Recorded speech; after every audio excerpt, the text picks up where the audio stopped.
Hi, welcome to our 20-minute yin flow. For today's practice, you are going to want a block or a thick sturdy book, or a shoebox will work just fine.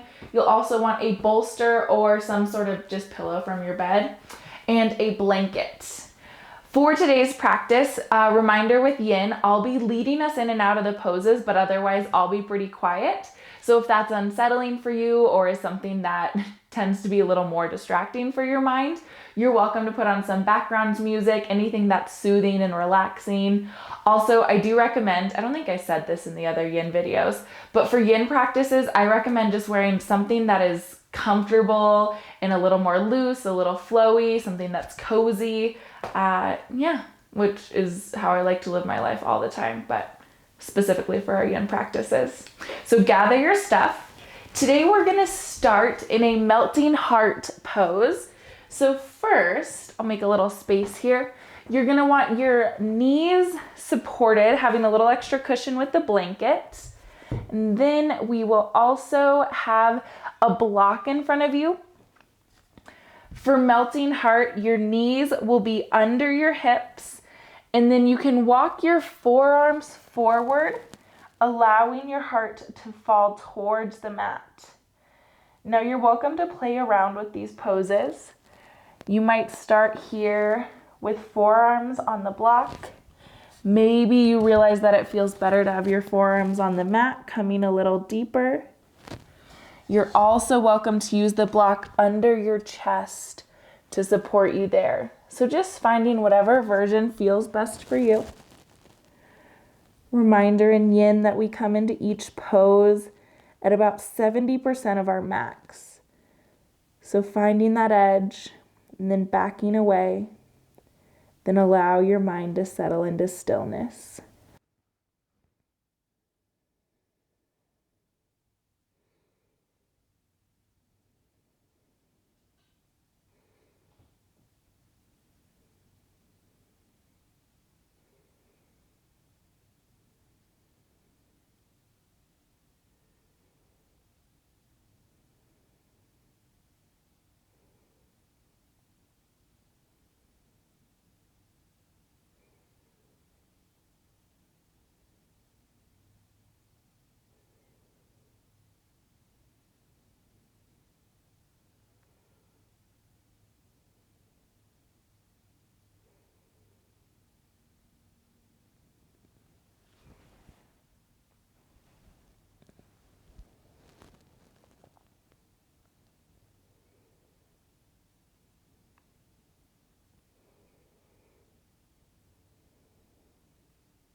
Bringing your awareness back to your breath.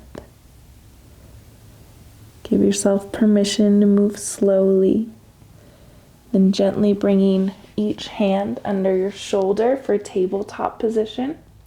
We'll do one round of cat-cow here. Inhale to drop your belly, lift your gaze. Exhale, round your spine, tuck your chin. From a neutral spine, do thread the needle. First lifting right arm towards the sky and then pulling it under that left arm. Now you can pause here, maybe bringing ear to the mat. If this is too far for you, you're welcome to bring a bolster here to support you. Again, hopefully feeling some openness across your back body, but playing around with the pose until you find what works best for you. Once you've found it, allowing the eyes to soften or close, settling into the pose.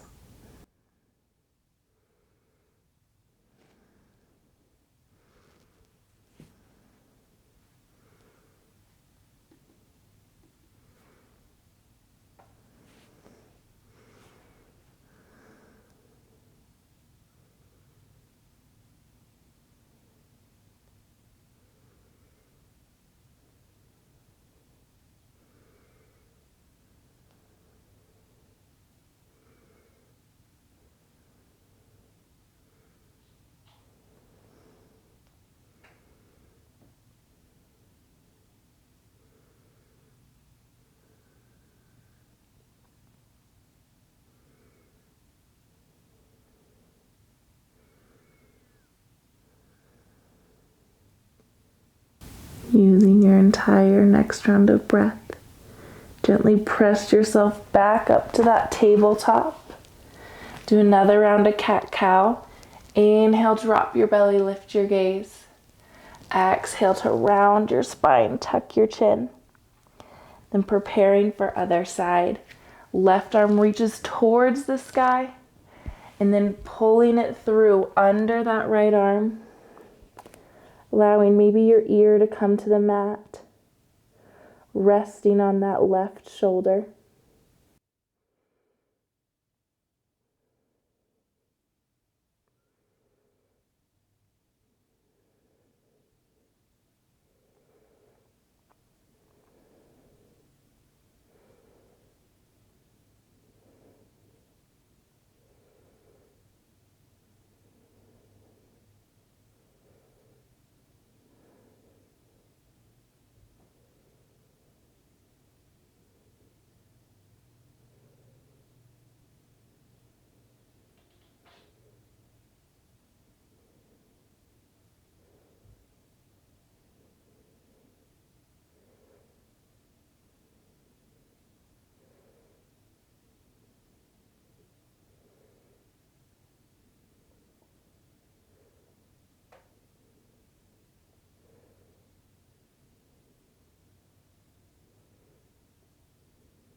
Noticing your inhales and exhales here.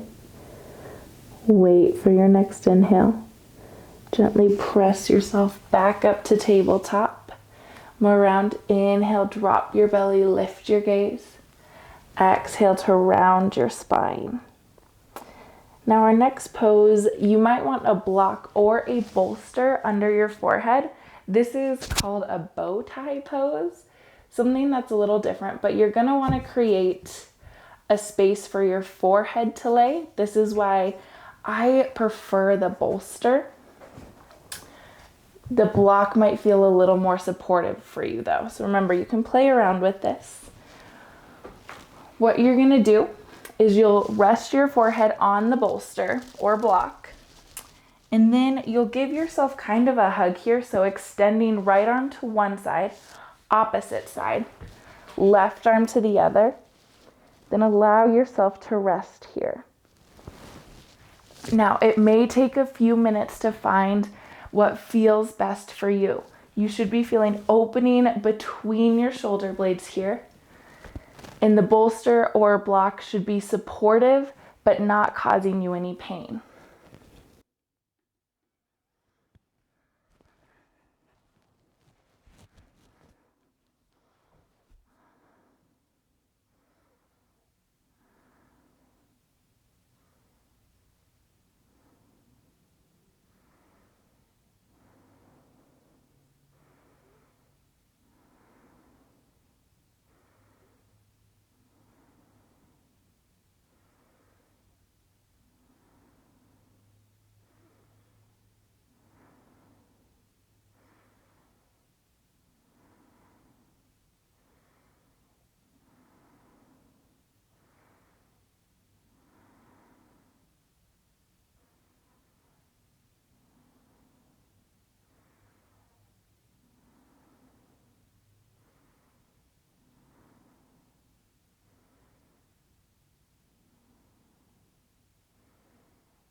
Next round of breath, gently lifting your heart, uncrossing your arms. I take a little wide arm, almost seal or sphinx here, pressing myself up, and then opposite arm on top this time.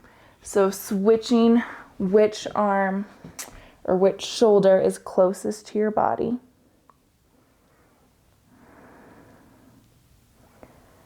Taking time to find the pose that feels right for you on this side.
Moving slowly here, pressing yourself up, once again extending those arms to either side, pressing in for that seal, and then pushing yourself back towards a child's pose. Now take time to set up this pose a little longer than we do in our yang classes. You might feel good with a bolster extended in front of you, allowing yourself to rest here. If child's pose doesn't feel accessible in your knees, you're welcome to put the blanket under your knees for support, or you can bring it back behind into that knee crease. Can make it feel a little bit better on those hips. And you're welcome to fold the blanket more, giving you more padding, or unfold it for less padding. So taking your time to find what feels best for you. Settling into the pose and allowing your eyes to soften or close once you found it.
Use your next round of breath to gently walk your hands in wherever you are. And make your way towards your back body. You'll want to bring your bolster along with you and possibly your blanket. For our last chest opener, you're going to want your bolster or your blanket, you can play around with both, underneath your shoulder blades. So your shoulders are hanging off the edge, for lack of a better term, and your arms come wide. Your head will rest on the mat. allowing a gentle chest opener here. Now, if the bolster feels like it's pulling your chest too high, this feels uncomfortable, you're welcome to take your blanket, and if you fold it once more, creates a little thicker pad, you can use that as your chest opener as well. So just finding what works for you. You can have your feet extend long as we do in Shavasana, or if it feels better on your low back, bring your soles of the feet to the mat. Can stay here in broken bridge, maybe even allowing the knees to knock in together. Just finding whatever feels best for you.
As we prepare for our final pose, you have the option to stay here if this chest opener feels really good.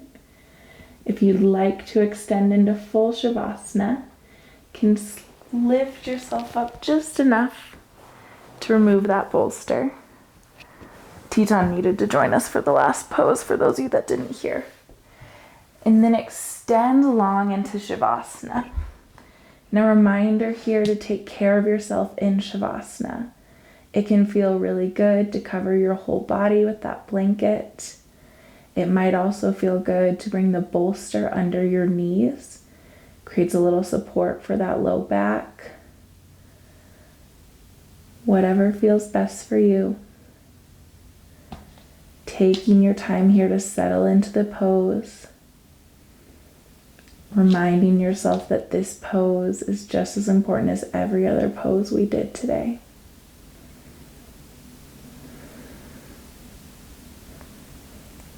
Allow yourself to be heavy. Allow yourself to release and relax. And know that when it's time, I'll let you know when to come out of the pose.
body can remain still. If it feels good and is available to you today, you're welcome to stay in this state of rest. If it's time to close out your practice, start to bring some gentle movement to the fingers and the toes. And then when you're ready, make your way to a comfortable fetal position on whichever side feels better for you. Giving yourself permission to move slowly here. You can press up to a comfortable seat. Pausing to feel gratitude for taking the time to slow down, reminding ourselves of how important that is today. Close with a collective round of breath. Inhale, reach your fingertips towards the sky. Exhale, pull your hands to heart center. Thank you so much for sharing your practice with me today. Thank you for being part of this rad community, and I hope you have a beautiful day.